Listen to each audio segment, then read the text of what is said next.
Hoy vamos a hablar acerca de la presión.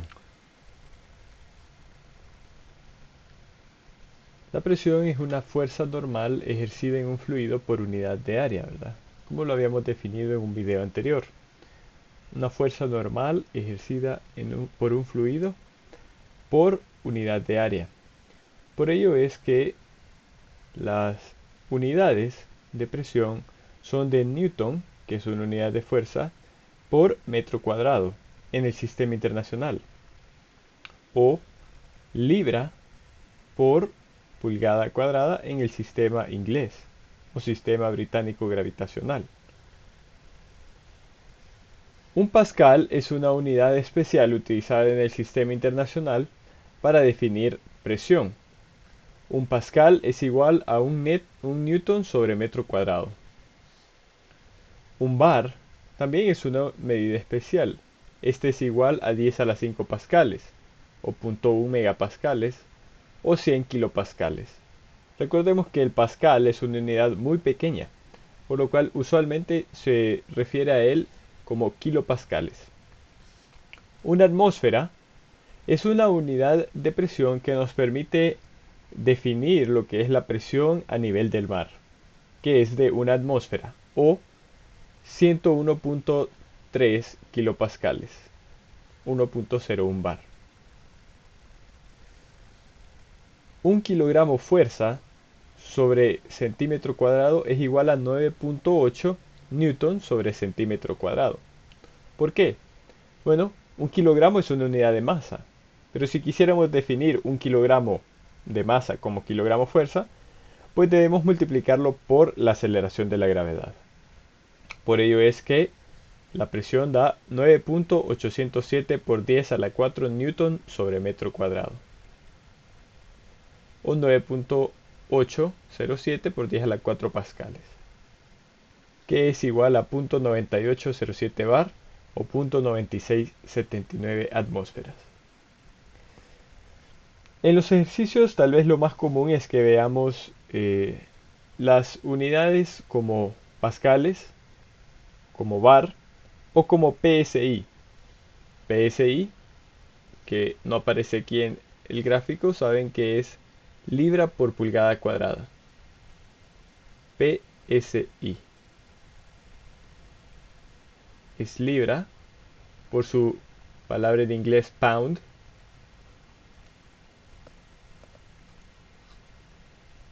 sobre pulgada cuadrada. Por sus palabras en inglés square, que quiere decir cuadrado, e inch. Eso es en unidades del sistema británico gravitacional. PSI. Aquí en esta imagen que se ve en la esquina inferior izquierda de su pantalla o de la presentación, podemos ver una serie de manómetros. Si se fijan, estos están en PSI. PSI es una medida muy común que nos podemos encontrar en cualquier aplicación industrial. Es bueno que ustedes ya conozcan qué tipo de manómetros existen o dispositivos de medición de presión. Esto pueden hacerlo investigando por su cuenta, ¿verdad? Qué tipo de conexiones tiene un manómetro, ¿verdad? ¿Por qué están diseñados de esta manera? ¿Qué variantes hay de un manómetro a otro? Por ejemplo, hay manómetros que están llenos de glicerina. ¿Por qué están llenos de glicerina? ¿En qué aplicaciones se pueden usar manómetros llenos de glicerina o manómetros en seco? ¿Verdad? Eso se los dejo para que ustedes puedan investigarlo por su cuenta y así pues puedan ir enterándose o absorbiendo la información de cómo son los manómetros de uso industrial o que puedan ustedes encontrarse al momento en que vayan a su espacio laboral. Esta imagen de aquí es una representación de la presión que nos da el libro de Yunus A. Sengel. La presión, pues, como ya lo hemos definido, es una fuerza entre determinada unidad de área. Esta imagen nos permite visualizar bien cómo actúa la presión. Aquí tenemos a dos personas, altura similar, pero lo importante aquí es que estas dos personas calzan lo mismo. El área, si están utilizando los mismos zapatos, de contacto de sus pies es de 50 pulgadas cuadradas. 50 pulgadas cuadradas. El área de cada uno el área de contacto de cada uno de sus pies.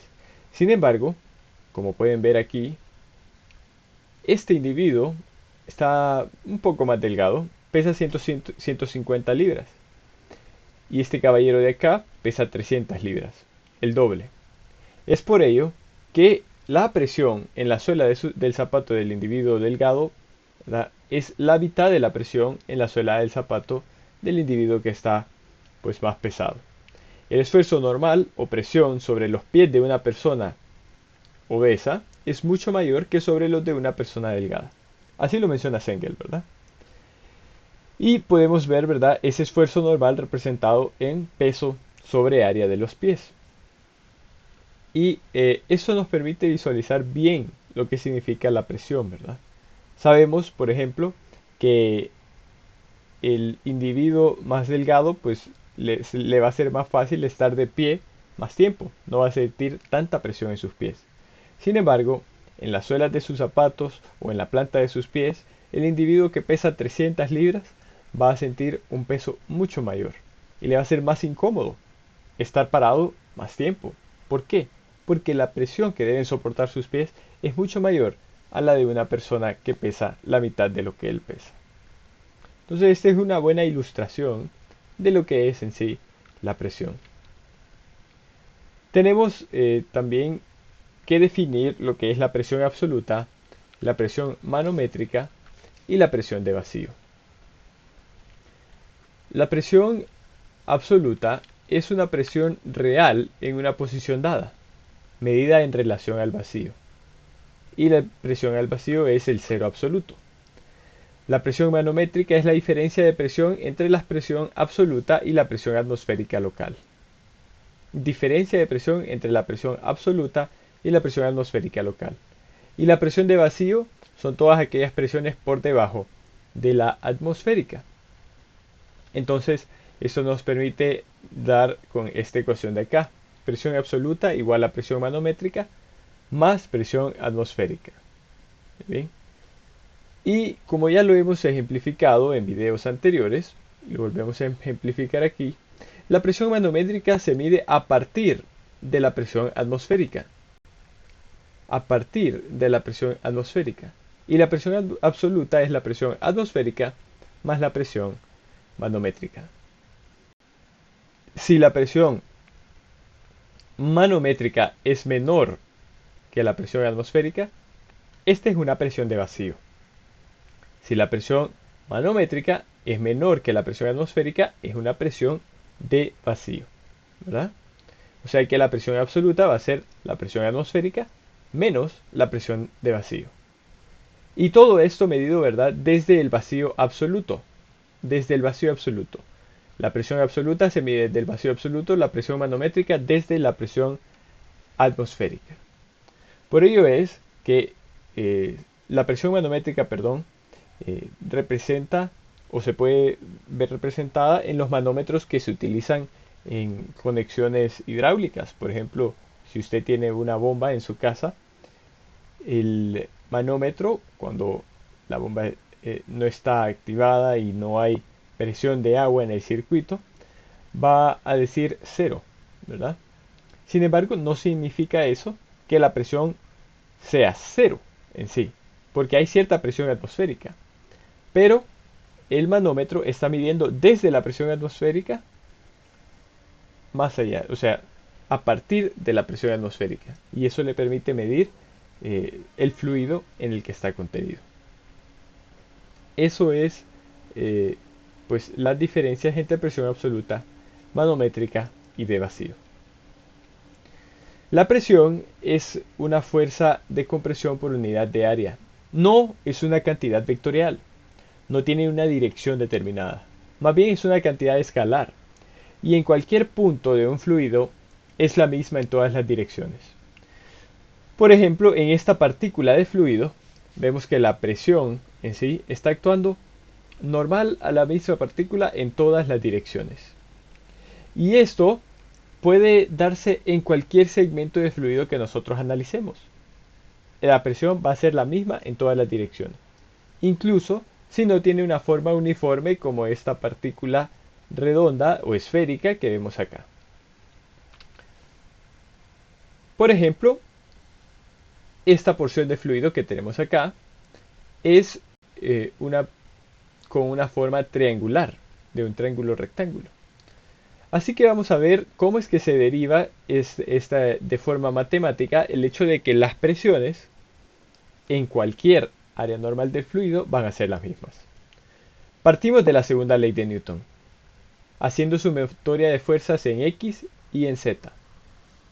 La segunda ley de Newton nos indica que la sumatoria de fuerzas pues, es igual a una masa por una aceleración. Sin embargo, nosotros sabemos que si esta partícula está en reposo, esa masa por la aceleración en eje X y en el eje Z, que son los que estamos analizando, va a ser igual a 0. En el eje Z está actuando también el peso de esta cantidad de fluido. El peso es igual a la masa por la gravedad. Sin embargo, en este caso específico no tenemos la masa del fluido, pero podemos tener la densidad. Entonces podemos sustituir la masa por la densidad multiplicada por un volumen. ¿Por qué? Porque si ustedes lo recuerdan, la masa, por ejemplo en sistema internacional, está representada en kilogramos. Y la densidad es simplemente la masa en kilogramos sobre un volumen en metro cúbico. Por ello es que para sustituir de aquí el peso igual a masa por gravedad, podemos hacer multiplicar la densidad por la gravedad por el volumen del fluido que estamos nosotros analizando. ¿Cuál es el volumen de este fluido? Pues es delta X por delta Z por delta Y entre 2. Entre 2 porque no es el rectángulo completo, ¿verdad? Solo estamos analizando la mitad. Y delta Y, como vemos aquí, es igual a 1. ¿En qué dirección va delta Y? Pues delta Y va en dirección, por así decirlo, hacia adentro del monitor. Este es delta Y, que es igual a 1. ¿Verdad? Si lo viéramos en una especie isométrica, pero sabemos que va hacia adentro del monitor. Bueno, sabiendo nosotros que la fuerza es igual a la presión por área, la fuerza es igual a la presión por área. ¿Por qué? Porque recordemos, ¿verdad?, que nuestra presión es igual a fuerza sobre área. Pero como estamos haciendo sumatoria de fuerzas, podemos decir que la fuerza es igual a la presión por área. Por ello es que, por ejemplo, en la sumatoria de fuerzas en X, nosotros comenzamos a analizar, ¿verdad?, las fuerzas que están tomando acción en el sentido X de este gráfico de acá sobre nuestra partícula de fluido no uniforme. Bueno, entonces sabemos que está la presión a este lado, la fuerza de la presión a este lado, representada por la presión 1, que la vamos a llamar presión 1, multiplicada por delta Y por delta Z, que sería el área por la que está actuando. Delta Y por delta Z. Ese es el área por la que está actuando. Sabemos que delta Y es igual a 1, así que puede ser P1 igual a delta Z. Menos, tenemos aquí la presión en este lado 3, definida como P3, y esta va a ser igual a delta Y, que es igual a 1, por L, que es la hipotenusa de este triángulo rectángulo L. Sin embargo, esta, ¿verdad?, como solo estamos hablando del componente en X, va a ir multiplicada por el seno del ángulo θ. Y eso va a ser igual a 0. En la sumatoria de fuerzas en Z, tenemos la presión 2, que es la que da en esta cara de acá. La presión normal al área 2, ¿verdad? Multiplicada por delta Y por delta X, que es el área en la que está haciendo contacto esta presión, menos la presión 3 por delta Y por L coseno de teta, ya que solo estamos hablando ahora de la componente en el eje Z, menos el peso también. Recuerden que el peso de esta cantidad de fluido también está actuando como una fuerza en la dirección Z. Así que restamos el peso, así como lo habíamos derivado anteriormente. Sabemos también que delta Z es igual a la longitud o la hipotenusa por el seno de teta, el seno de este ángulo teta. Y delta X es igual a L o la hipotenusa por el coseno de teta. Es por ello que a la hora de sustituir todo esto, lo que tenemos es que la presión 1 menos la presión 3, ya que aquí pues delta Z va a ser sustituido por la hipotenusa o L por seno de teta, y vamos a poder pues agrupar P1 menos P3, delta Y es igual a 1 para el ejemplo o para la demostración matemática que estamos haciendo. Entonces L seno de teta puede prácticamente cancelarse, ¿verdad? Se divide ambos lados por L seno de teta, entonces me queda P1 menos P3 igual a 0. Y en cuanto a la sumatoria de fuerzas en Z, pues delta X es igual a L coseno de teta, ¿verdad? Delta X es igual a L coseno de teta y delta Y es igual a 1, por lo cual P2 menos P3 menos un medio de ρ por G por delta Z, aquí nos sustituimos delta Z aún, es igual a 0. ¿Qué tenemos en este caso? Pues si sabemos que P1, ¿verdad?, menos P3 es igual a 0, sabemos que P1 es igual a P3. Y al final lo que tenemos es que la presión 1 es igual a la presión 2, que es igual a la presión 3, y esto es igual a P.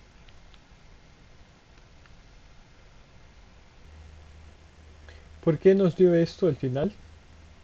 Bueno, recuerden que estamos analizando una partícula. Queríamos demostrar que la presión es la misma aunque la partícula no sea uniforme.